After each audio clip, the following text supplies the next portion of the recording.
Hi everyone, today we will talk about how to fix or how to solve your Twitter account. To know how to fix or how to solve your Twitter account, you should just go to settings like this. You will click.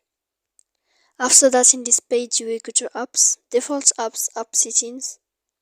When you will see this list, you will go down to find the application of Twitter and you will enter. When you will see this page, you will click for stop. Then you will enter to storage. After that, you will click clear cache. Then you will go to click clear data. And when you will end all this, you can turn off your phone.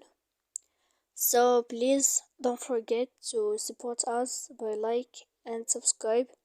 See you next time in another video, and thank you for watching.